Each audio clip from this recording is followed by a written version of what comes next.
WCLN 1170 Radio and Cable Channel 16 are pleased to present We Should Know, hosted by J.W. Simmons, an upbeat, informative look at people, places, and issues facing our community. This education-based analysis of issues will remain positive and informative as we consider closely what we should know.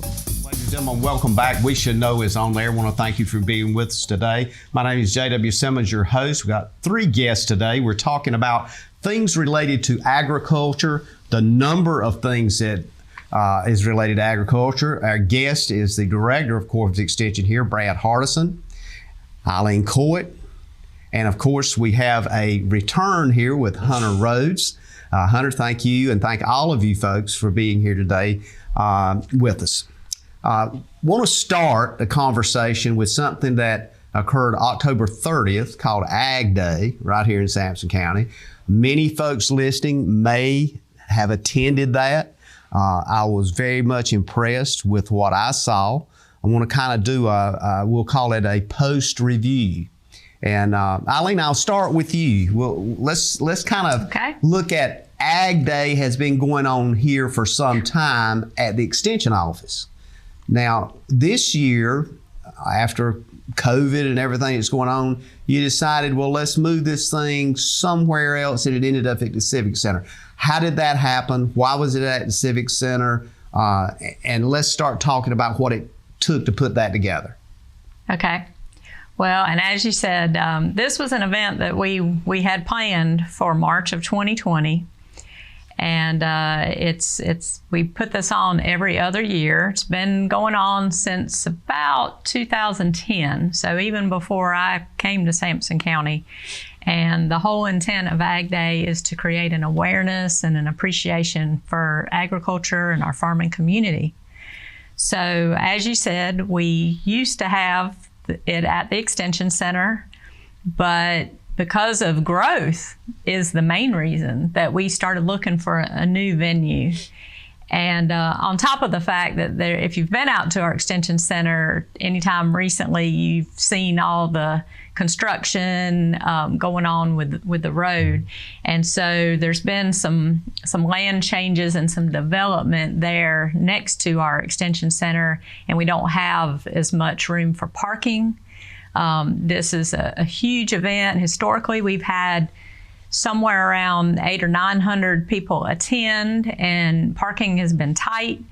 But this year, with moving it, that opened up an opportunity for us to have more parking on site and also across the road and be able to shuttle folks over to the event. And our estimates are showing that we had probably around 1,700 people attend this year. So that, we almost doubled our attendance, and we're thrilled about that. But,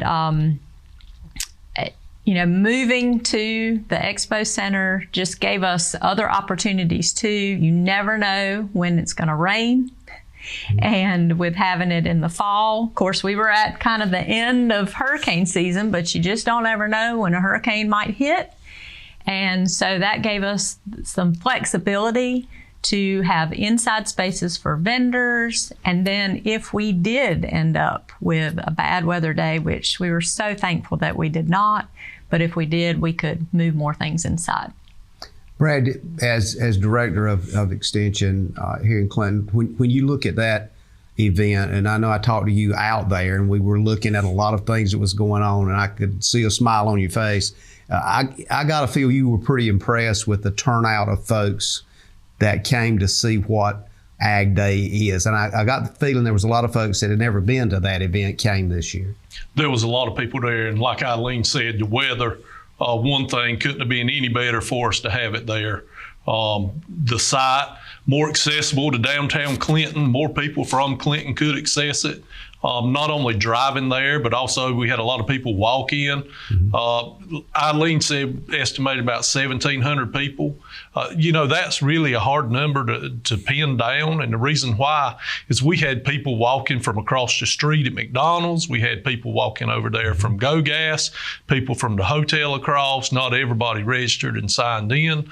So that accessibility helped it. But be a really successful event, I thought. Not only the weather, the accessibility, and then all the planning that went on it. I can't tell you how proud I am of the committee that got together and planned this thing. It was over 2 years of planning that went in it, 8 months before the original date. And then we had another date set in the fall that we were hoping to get in, and it again was canceled. And then we had to come back again this year in October. So really a lot of planning went behind it. The accessibility and the weather just helped it be a really good event. We had a lot of great comments that came from that event. I walked around and talked to a lot of people, vendors and people there. Some people actually said that it was as good as the state fair. Mm-hmm. Now, can you compare Ag Day to the state fair? That's kind of, I think, comparing apples to oranges. But for Sampson County, I thought it was a great event that really showcased the agriculture here in the county. Hunter, you do a lot with field crops and everything from disease to diagnosis. When you saw what was turning out and putting together Ag Day, what were you thinking, and how was this going to impact the folks that you talk to on a regular basis, or that calls you on a regular basis? Well, with Ag Day being where it is located at, I was thrilled about it being available for those that may not be as involved in agriculture as a lot of people in the county are, but for also those that are heavily involved, as you mentioned. Some of the equipment we had there is kind of outdated and maybe considered obsolete, but that gave a good aspect for those in the county to get a look into past, current, and some future aspects of agriculture, which I was extremely excited about. I remember you talking about outdated. I saw some old Alice Chalmer tractors and stuff that caused me to think back to my days in the tobacco field. A lot of people listening to this show probably think he ain't never been to the tobacco field. But years ago, that was the reality. That's how you made money. That's how you survived. And I think it's good both historically and present day to not only look back, but to look at the future of ag. So when we think about Ag Day, and this is anybody that wants to respond to this, when we think about Ag Day, what do you think about the next time up doing this? How do you up your game from what turned out to be a dynamic, well-rounded, everybody had some way to be engaged, whether it was children or whether it was some of the newest technology. Soil conservation folks was out there. That's a big issue. How do you up that game? Any one of you? Well, JW, we sent out a survey, and we still have that survey posted on our extension webpage, our Facebook page, and the people that did come through and register, we emailed that directly to them, and we've gotten several great responses.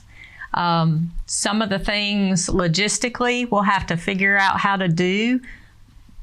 Some of the comments we got back is we want to have more interactive type activities and displays. We want to see more crops and learn more about that. We want to see more animals there. So if we stay at the Expo Center, which all that remains to be seen, and we likely will because we have more room, like we talked about, to work with, we'll have to think a little farther out on setup and how do we make that happen to where we have a good central location like we have now, but we have more interactive type opportunities.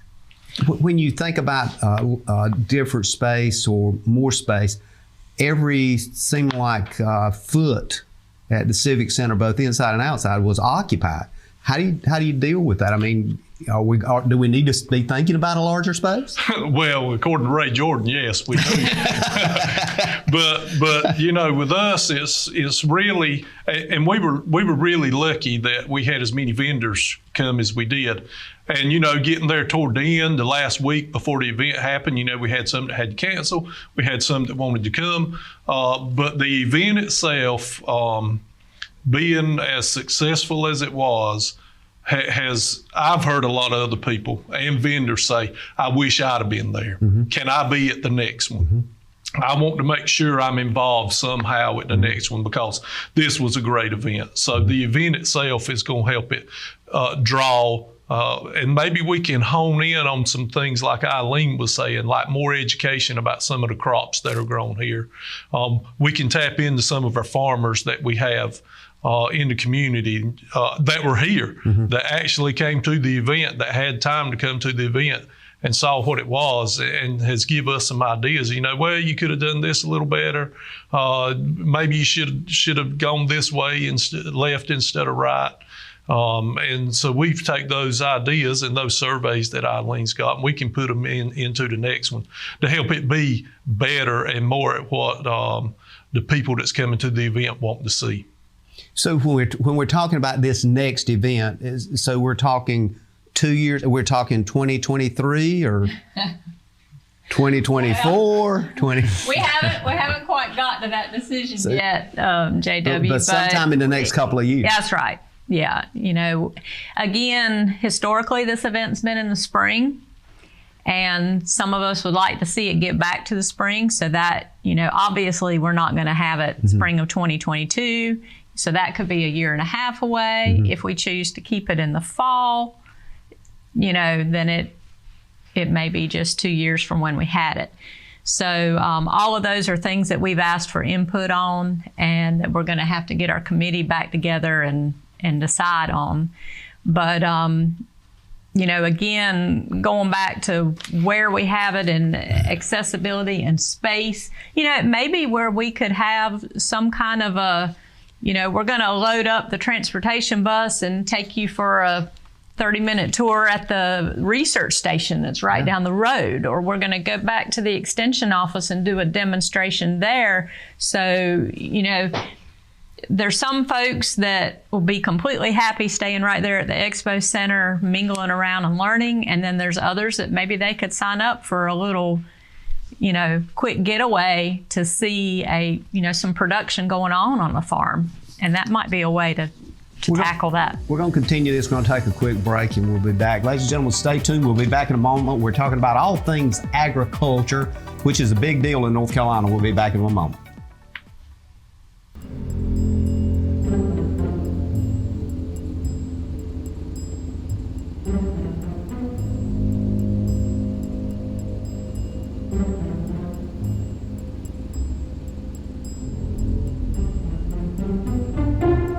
Let's get out of here. Protect what matters most in your life with security from Star Communications. Folks, welcome back. J.W. Simmons here, your host. Name of the show is We Should Know. We're talking everything ag today. We're talking with Brad Hardison, who is the Director of Corporate Extension here in Sampson County. Eileen Coite is the Extension Agent here, and also Hunter Rhodes. Guys, again, thank you for being with us. Coming up on our next segment here, I want to kind of continue our conversation a bit about this thing we called Ag Day. And we kind of went through some of the things that were there, and we've talked about it was a dynamic event. And we were kind of, when we went to break, talking about how do you replicate that? How do you expand that? What does that look like? Eileen, you were mentioning that it may be sometime in the next 2 or 3 years we do another one. But when you plan for that, how do you improve on something that just felt like it was perfect? We talked about location. Is that a big issue? Do we really need to think about something maybe, or if people's got input, to reach out to you and say, here's an idea about location? Yes, JW, I think we've asked for input, and so we're encouraging folks that attended to continue to send us that input. They can access that survey off of our website. They can contact us at the Extension Center. But the more feedback we have is very helpful. There were a lot of advantages of being at the Expo Center, but at the same time, we've gotten some feedback that they'd like for us to have more interactive type ways for anyone, for families, and particularly for kids to be educated about, on the farm, what goes on the farm. I mean, they're our future. And, these I mean, this is the industry that feeds us. So we've got to keep more people engaged and interested in farming. So one of the things that, might possibly be an opportunity would be to load up on a van, and, we've got a research station right here in Sampson County. And maybe we go right down the road a few miles and visit the Clinton Research Station. Maybe we can, see sweet potatoes in production, right then. Or if we're in the spring of the year, maybe it's planting time. So whatever is going on, and that's just one example. There may be another local farm that's close by. It may be the extension center, maybe coming to visit the greenhouse and the garden area at the extension center that Brad's Master Gardeners have worked so hard to develop. So, there's plenty of directions we can go with this. And we also don't know about what technology is going to be out there, in a couple of years either. There was a couple of things that are technology based that canceled on us, or that we wasn't able to showcase there. One, the simulator, the VR headsets that's on the farm. I know if you've got kids or grandkids, you've seen them wearing those big VR goggles. Well, the Pork Council actually has those and has software on them where you actually virtually tour a hog farm. We weren't able to have those this year, but maybe in the future there may be even more VR stuff that we could offer that's more interactive, virtually right there on the farm. You actually feel like you're there.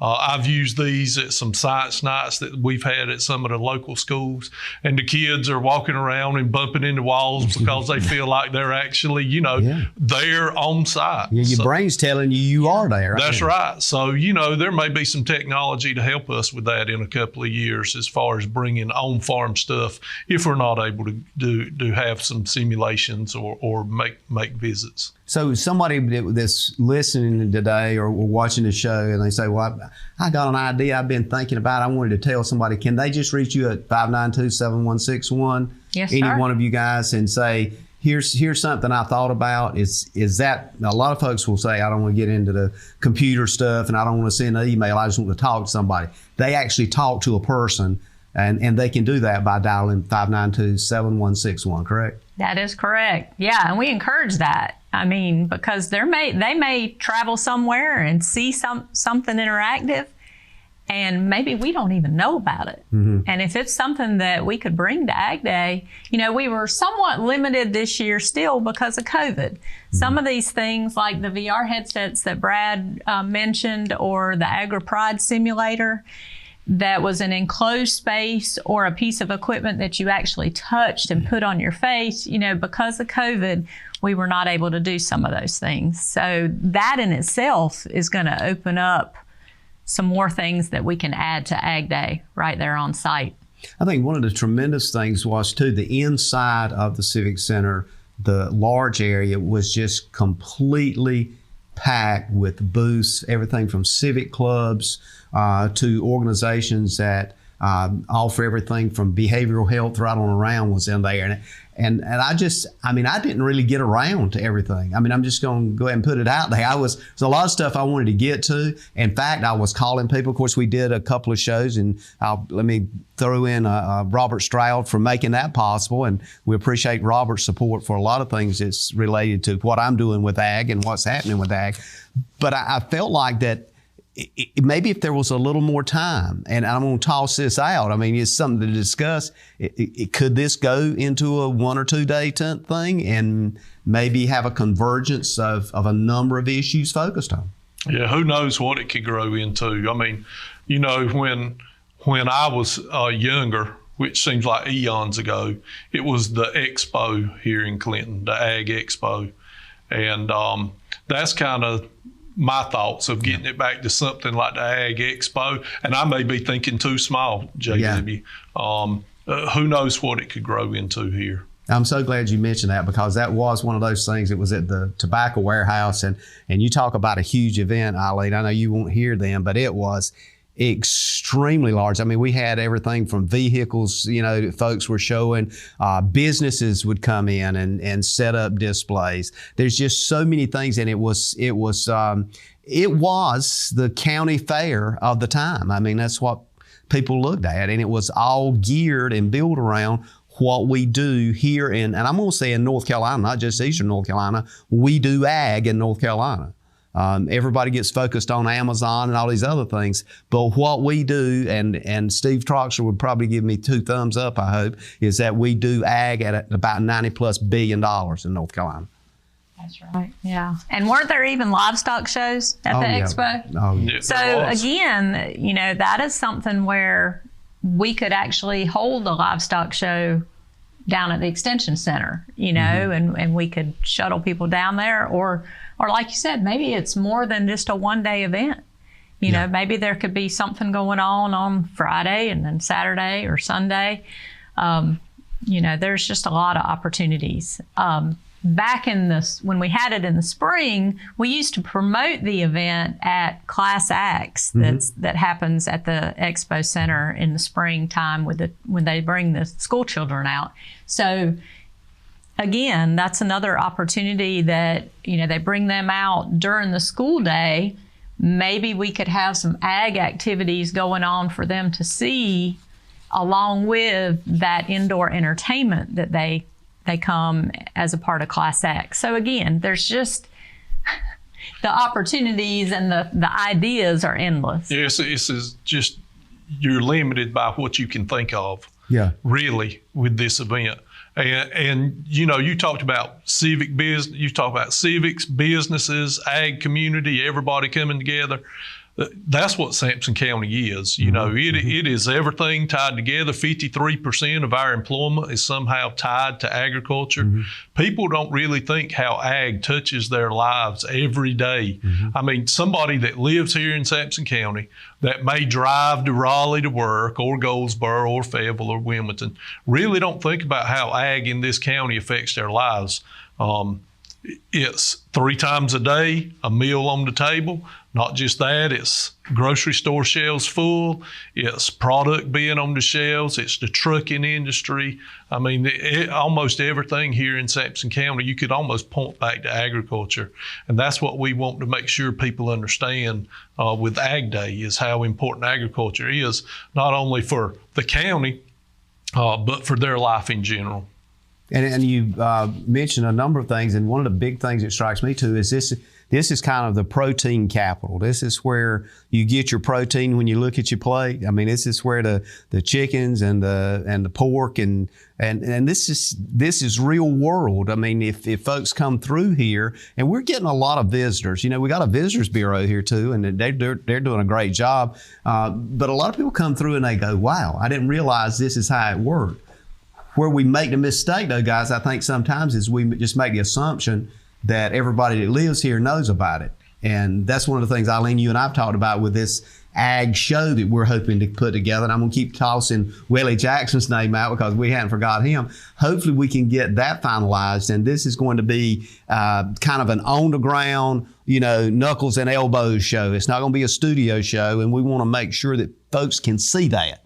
And almost, you talked about the visual part, almost see it and feel it. That's kind of where we're at. Do you want to say anything about that show as maybe we look in the future?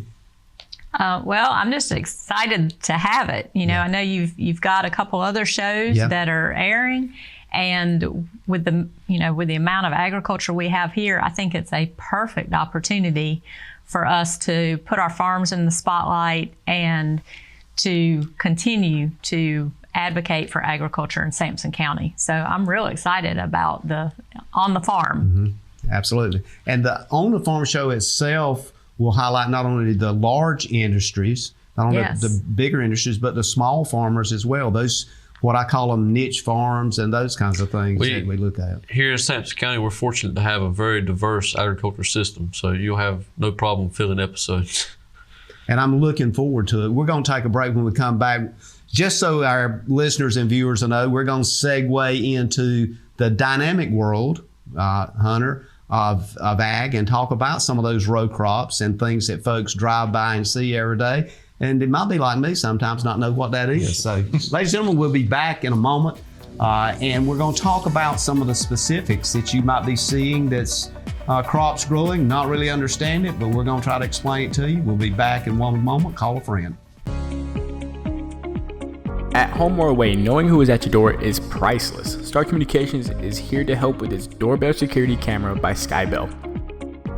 Live viewing and two-way audio equips you with the ability to always see and greet anyone that shows up at your door. If this is the kind of confidence you are looking for, call Star Communications today at 1-800-706-6538 to learn more about this intelligent security that you can always depend on. Ladies and gentlemen, welcome back. J.W. Simmons here. The name of the show is We Should Know. Today's conversation is about agriculture. We're talking with Brad Hardison, Director of Corporate Extension here in Sampson County, Eileen Coite, Extension Agent, and Hunter Rhodes, also an Extension Agent. Guys, again, thank you for being here. Hunter, I want to start with you. I want to kind of segue into a lot of things we see in the field. Just recently, we saw a lot of white stuff, which is we refer to as cotton. Mm-hmm. A lot of cotton still grown in Sampson County. But one of the things that I've noticed, and you and I talked a little bit off air, is the idea that tobacco is still a huge export crop for us here. That's right. A lot of the North Carolina in general has long been known to be a tobacco producing state. With our domestic market dwindling pretty rapidly, that's gone away. But the core, Sampson, Johnston, up into Wilson, and a lot of other counties that are known to produce are still producing some acres, but those three are probably our main production for tobacco. But it's still alive and well here in Sampson County. And exports in row crops is huge. Particularly tobacco is one of the largest or second largest export. Yeah, without our export markets, I'm not sure that tobacco would be viable here at a production scale. China, and there are a few other Asian countries that they're very heavy tobacco users, and that's provides us a good export market. Brad, that kind of makes me feel good in a way. At least we're sending them back and they're sending us iPhones. Is that? Well, they're sending us something. I don't know. I think they're sending us everything coming over here. And a lot of it's sitting offshore in San Francisco. That's right, on a boat somewhere waiting to be unloaded. The row crop business, though, and I want to touch on that, and we'll get into the protein maybe in the next segment, but the row crop business is really paramount to the success of folks being able to have nutrition, not only in this country, but in the world. And I think that's important for us to talk about. Well, here in Sampson County, we're actually a grain deficit county, meaning that we use a lot more grain than we produce. We still do produce a lot of grain via our row crops, but we have such a large animal industry that we still have to import a large amount of our grain to feed those animals to create the protein for us to consume. Talk to us a little bit about the nut market, pecans and peanuts and that kind of thing. That's a pretty huge and growing industry. And you like the way I introduced that, the nut market. So. Yeah, I was just sitting there thinking, pecans, we do have a great industry. Yep. Peanuts, that's in Hunter's wheelhouse. That's a legume, really not considered a nut. Okay.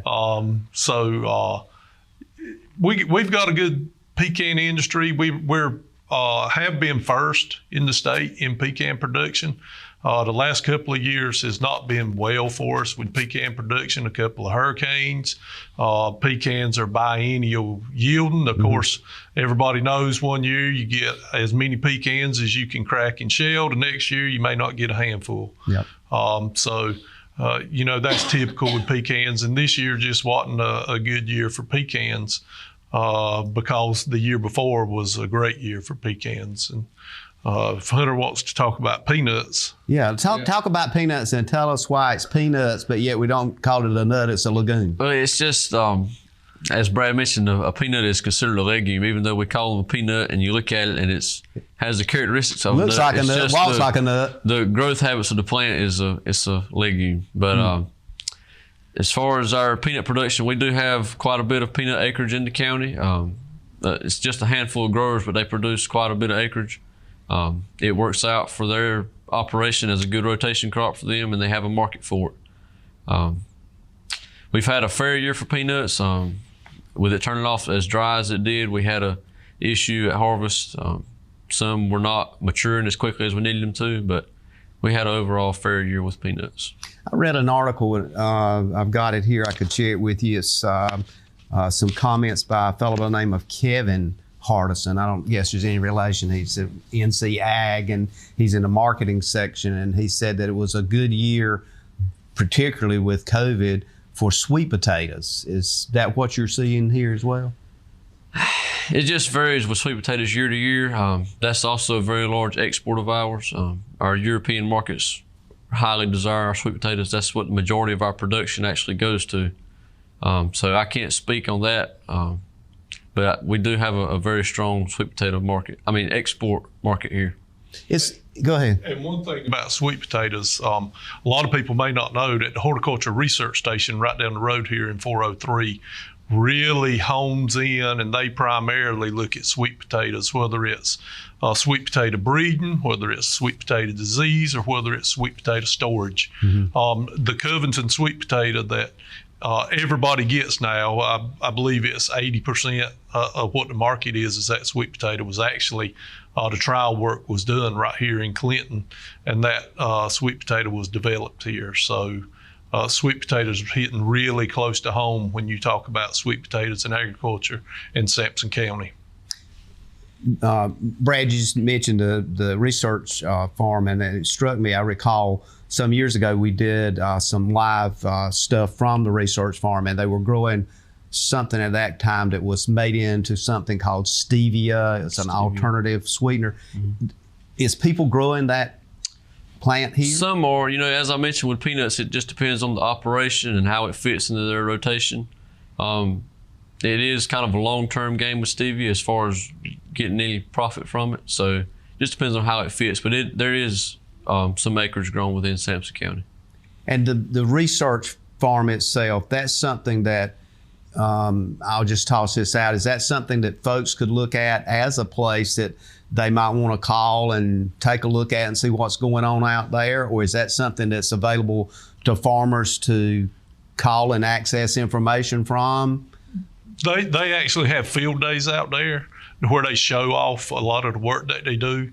A lot of times it's aimed toward farmers, where they can show farmers how to better grow, better growing practices, better quality of product, better storage, things of that nature. But yeah, public can attend some of those workshops that they have out there. How are we doing labor-wise in the county? I know farm labor, a lot of it's immigrant labor. Is that still the predominant in the field labor? As I see sweet potatoes being harvested and those kinds of things, oftentimes I'll just stop and look, because I look at the magnitude, the speed, and how fast those potatoes are coming up. And I guess mechanization is going to eventually be involved in it, but right now it's human power. Well, with something like sweet potato, that's a fairly delicate crop, meaning that to keep it marketable, it has to be handled with care. There is some mechanization for sweet potato harvest, but it brings up the issue of scarring and things of that nature for a marketable sweet potato. So the hand harvest just works out better for us and our soil type and the variety that we grow and our export market. But yes, as far as our amount or percentage wise of our farm worker labor, definitely comes from H-2A migrant farm workers. What's the challenges for farmers when we're looking at labor now, especially a lot of the small farmers? Where we're sitting now, this show is airing December 2021 to say, and all of a sudden people are saying, well, I thought about I've got 50 acres or I got 200 acres, but where do I get the help to do it? Used to it was the family, Brad, but where do we look at? Price point right now is the labor issue. It is so costly to hand harvest or hand whatever you're doing by hand. The blueberry industry, for instance, developed over the years blueberry varieties that can be machine harvested. I'm sure right down there in Clinton at the research station that they're working on sweet potatoes that can be mechanically harvested, that are less scarred, that are more marketable. So they can decrease some of that hand labor that they're having. When you're talking about somebody with 200 acres at home, typically they're doing it themselves. and they're working from sun up to sundown, Saturdays, Sundays, whenever they need to be out there getting it done. The time to make haze when it's not raining. So you got to get it in the barn. So labor's a huge price point for a lot of our farmers. And they've got to have it for some of these crops, like Hunter was saying, with the sweet potatoes, with tobacco, still a lot of hand labor in both of those crops. Before we get away from row crops, I've got to ask this question. A few years, probably a year and a half, 2 years ago, we had some folks sitting here, and we were talking about cannabis, and it was a southeastern cannabis grower guys out of Dunn. I forgot the name, but is cannabis still a plant that's being looked at as a potential market for North Carolina, or has it still got to clear some legislative hurdles? There are definitely still some legislative hurdles with hemp.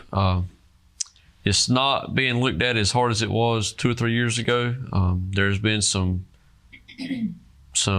supply chain issues as far as flooding the market. I think a lot of what happened is that we have tobacco growers that know how to grow a specialty crop, and the market did not expect them to be able to grow it as well as they did, and they flooded the market. So that's kind of caused a little wane from the talk that we were having 2 or 3 years ago around hemp. But it's still there, it's still being researched, it's still potentially viable for the right grower, but it's not as much of a hot topic as it may have been a year or two ago.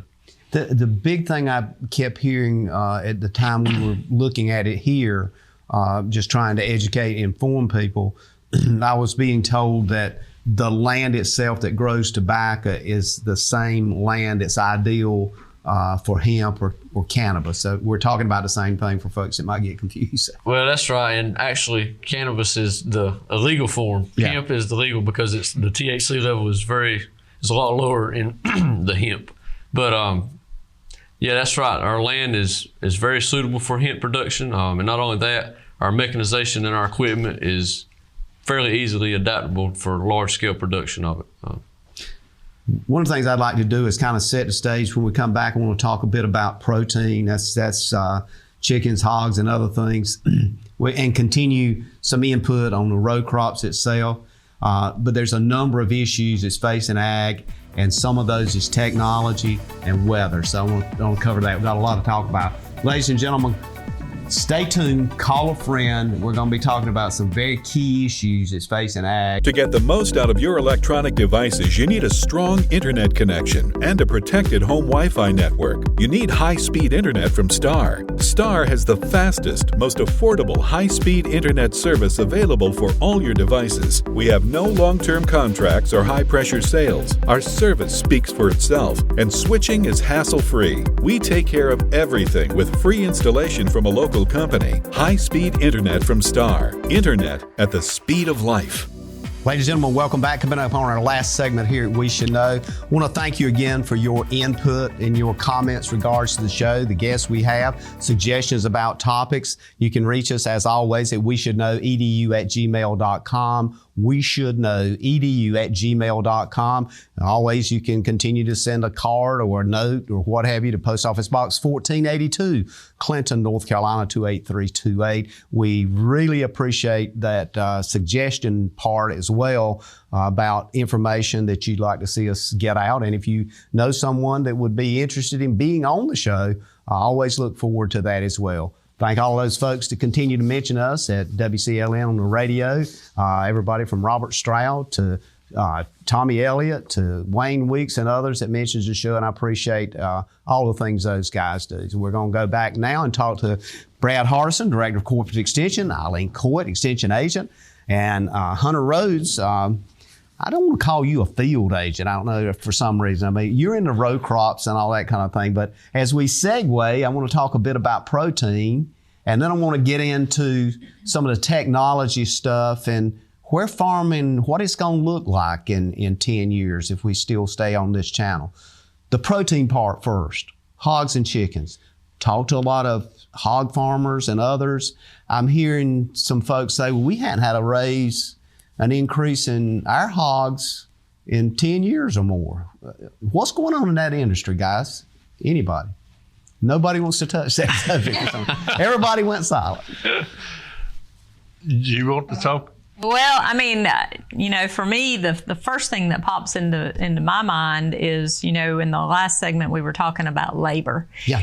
And and of course, COVID has had such a huge impact on our swine industry, particularly from the processing side of it, whether it's, people being sick from the virus or, having lack of truck drivers or whatever, along that whole supply chain.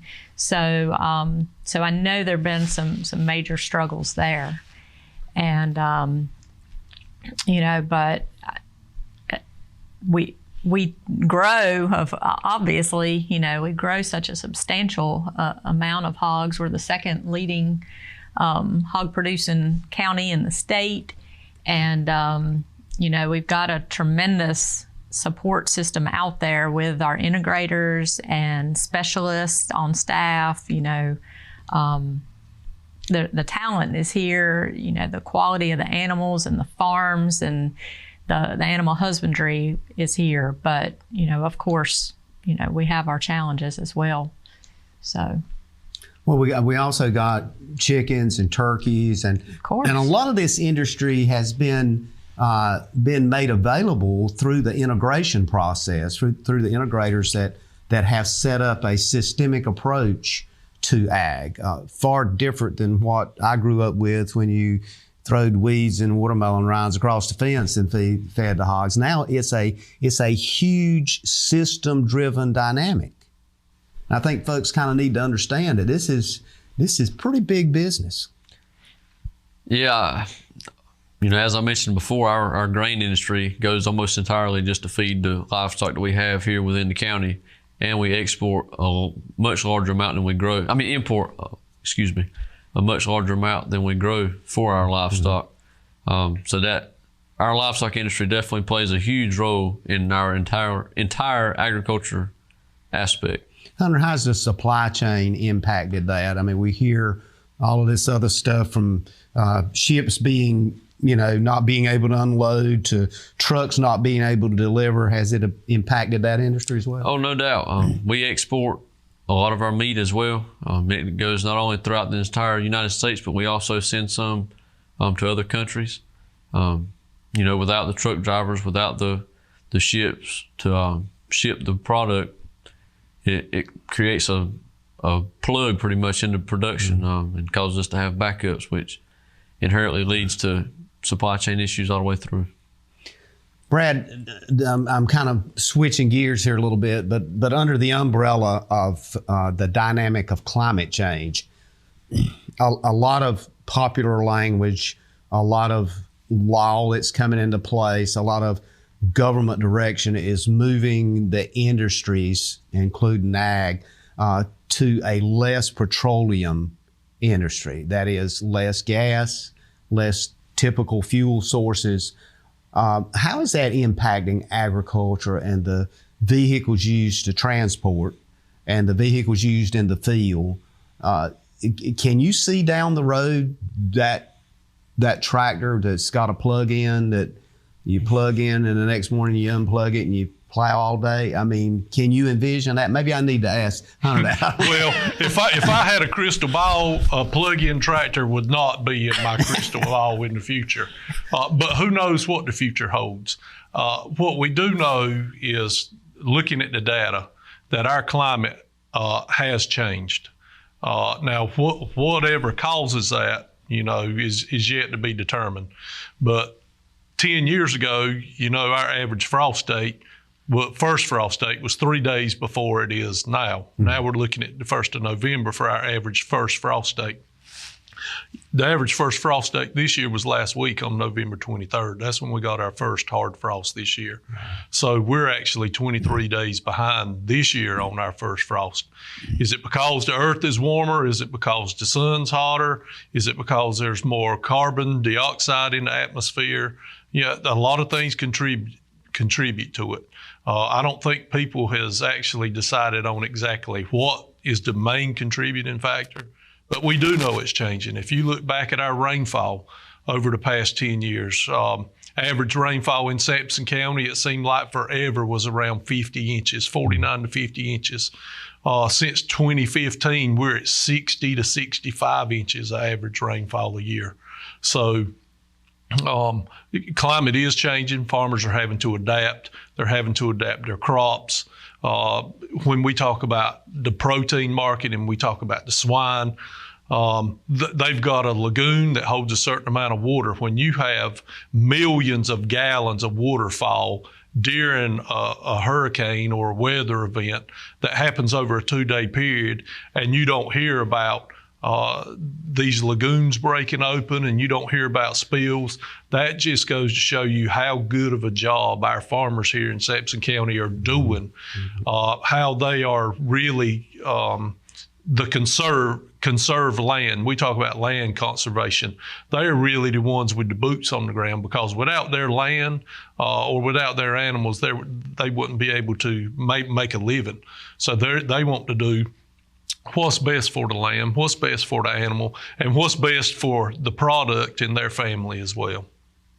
Hunter, you see a lot of row crops that may be done away with, and when you look at your crystal ball, do you see land being gobbled up for other purposes other than ag? And what does that say to you, that we need to start developing other ways to grow stuff, or what? Well, urban sprawl definitely seems to be an issue. Where we're located, we have Wilmington to the south and Raleigh to the north, and Fayetteville and Goldsboro on either side of us. So we're kind of a central location for urban sprawl to slowly encroach on us. So it's definitely a concern of mine in the agriculture industry. But I know that not only our growers, but the entire United States growers, they're very adaptive to that sort of thing. And we continue to push and have research to try to increase yields and be efficient while remaining sustainable, to protect the land and the woods and the water that we have. So we understand now that we have to remain sustainable for long term, but we still need to be able to be efficient and produce high yields to feed a growing world. And one thing else about that, about the urban sprawl, is coming in from all sides. Our farmers are doing what they can with less. We do a poor job of telling our story of what we are doing in the ag industry. That's one thing Ag Day is about, to try to tell our story better, to get it out there for people that are unaware of what we do. So, some of that is on us. I think we need to tell our story better about how we conserve land, what we're doing for conservation, how we are practicing animal husbandry practices, looking after our animals, when they're sick, we don't just let them be sick. It's just like our children. And our farmers are the same way. You want to help them get better if those animals are sick. So we need to do a better job of telling our story. And that's one thing I appreciate about being able to come on the We Should Know show, is it helps us tell our story. Eileen, that just segues for me to on the farm show that we're trying to put together. And I want to thank Coite Extension for not only being a part of that, but being a part of At the Table with Sydney Knowles. She's done a great job with that show, and that's now become a regular weekly show on actually producing some of these things that, that folks can eat, how to prepare it, and that kind of thing. This is going to be an ongoing trilogy. So as we look forward to that, certainly these chairs will be available for you guys. Kind of a last comment. We got about 45 seconds. Anybody got any last minute things that you thought about we need to get out there? I just want to say thank you, particularly to Star, to our community, for everyone coming together and partnering on Ag Day. Also, like you said, the At the Table show. These partnerships are what make things happen. So thank you. I think it's a collective reality, Brad, and I'm glad you mentioned that we all got to kind of come together under this umbrella and say it's critically important. Just as the air we breathe, we have to have food that we can consume. So that's right. I think going forward with that, Hunter, row crops will always be there some way. I don't know whether we can stack row crops on top of each other, but somehow if we have to put something in everybody's backyard, That's we're going right. to have to do it. Well, going back, like Brad said, under the umbrella, it's important for us to be able to connect the dots from row crop to protein to their table and their plate when they eat. It's important for us to be able to connect those dots for them to see the importance of ag. Thank each and every one of you for being there and doing what you do. Eileen, Brad, Hunter, look forward to seeing you again next time. Thank you, JW. Ladies and gentlemen, thank you for being with us. We look forward to seeing you again next week with another show. And as always, we look at you and say, may God bless. Thank you for tuning in to this week's episode of We Should Know with host J.W. Simmons. If you have a question, comment, or suggestion regarding this or any episode, please send your emails to weshouldknowedu@gmail.com. And remember to tune in every Tuesday at 2:30 for another informative episode of We Should Know.